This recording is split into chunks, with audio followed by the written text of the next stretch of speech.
serialization's great, and look, this show is very serialized. It has a conspiracy underneath. Obviously, there's a lot of mysteries trying to solve. But I kind of miss the pulp ethos of, like, the pulp novels where Doc Savage had a different adventure every book, you know, and I kind of miss that ethos of, I don't know what show I'm going to see every week. You know, the X-Files, what was big for me for X-Files was I didn't know what it was going to be every week. Is it a monster? Is it a UFO? Is it a murder mystery? Is it a conspiracy show? And I miss that. We don't have that show now. And so he said, but how do you get such a wide range of shows? And he said, well, it's like, you know, it'd be like different sports, like a guy who's a decathlete, like they're betting on crime, and I'm like, no, you can't just bet on crime. Who would bet on crime? You'd have to be the most rich, powerful. There you go.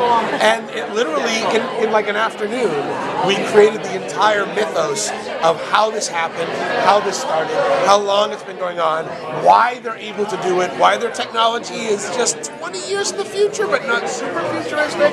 There's a big clue right in the middle of the pilot, and something Charity says that gives you the way in, that people will figure out, I'm sure. But you know, this is a episode that will reward you to pay attention. This is a show that rewards you to pay attention and go, all right, that was amazing. And I think I have to go to Wikipedia because I think I know what they meant by that reference, and then in you go. Oh, cool. So we really, like I said, we want to make sure you have a great episode every week, big stunts, big action, and I mean giant stunts. And having actors like Phil and Wesley who can do their own stuff is super important. Because that's Phil on the motorcycle all the way through. All the way through. And that's Phil rolling off the van. Like, the only thing we wouldn't let him do was go through the glass, and he was going to do it. He was like rigged up, and the NBC people showed like, no, not the pretty face through the glass, no.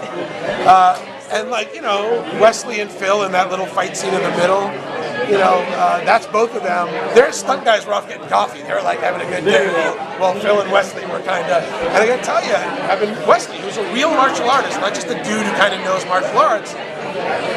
When we first did that fight, the stuntman came up and our fight coordinator said, show him the move. And the kid's like, well, it's like this and this. And Wesley said, just come at me, son.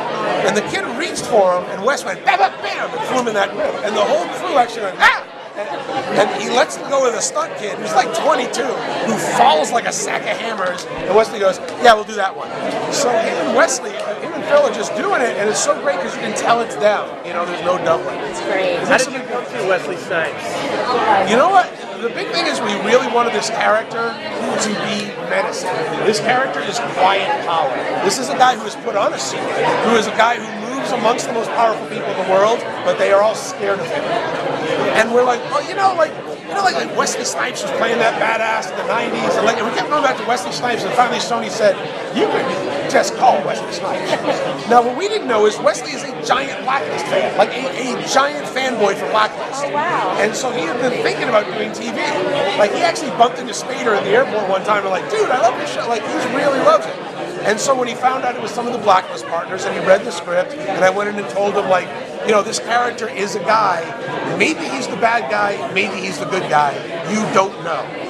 And on alternating weeks, the fans should not know. And it was an interesting discussion in the writers' room the other day, because they said, wait, is he immoral? I said, he's not moral, he is ethical. Like, he has a very strict code of behavior, and he firmly believes in his mission, even though his mission is one of the most horrible things you ever heard. And it was interesting, when we tested the show, a couple people tuned out and were like, didn't you like it? They're like, no, we liked it. It's just too depressing to think someone's out there doing this. And we're like, well, you know what? We want you to understand Wesley's character, Mr. Johnson, believes there has to be a reason for this. That the alternative is even worse. And we, in the show, explain the secret history of the world and how we saw what went wrong and why we put the system in place. So it almost seems like a little bit to me, like when I was reading the description, because I haven't seen the pilot yet. Oh, I'm sorry. I thought you weren't the screening. I apologize. I wasn't. I'm sorry. No. But it immediately flashed in my mind, Minority Report meets a really terrible movie called The Tournament. If you're sci-fi geeks, my friend Dave Slack described it as if Harry Seldon had a gambling problem. Okay. But the thing we want to stay away from, like Minority Report, they kind of know the crime and stuff. What we were really going for is we have predictive policing technology now.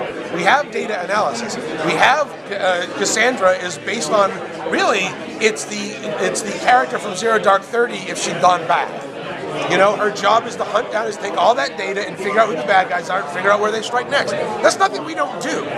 They just have better data and better algorithms because they got a little bit of jump on everybody. And they've decided to do it for a really crappy reason. So, you know, that's for us is really the idea that it's a race. Every episode, we drop the challenge down and we make sure that the audience understands the stakes. And Phil's job is to stop the crime and keep the house happy, because he's not going to figure out what happened to Ginny unless he keeps them happy. And he can get inside them and tear them apart. At the same time, he's desperately going to try to clear all the innocent people out of the way who usually get torn up in the game. With a show like this, where you say you kind of couldn't put the plan together in an afternoon, you kind of got the idea together. How much out do you plan? Oh, way out. No, because that's the thing. As much as we say the premise was high concept and the premise was in an afternoon, oh my God, it was really one of those, and this, and this, and this, and then we realized the show was good. We didn't go out and sell it until I knew all 5 years. Like, I'm just not one of those guys. If you saw Leverage, that last scene in Leverage, the last scene of the last episode, I knew we were doing that scene in year one. And it's the same way. I know what the last scene of this show is. How we get there, we might wander around a little, but this is basically a show about power and how people have a relationship to power, whether power can ever be contained or controlled, and what is our responsibility when we have power and how we help or don't help the people around us. So that's the moral center of the show that will drive us all the way to the end. Guys, I gotta take him. All right, sorry guys. Thank you so much.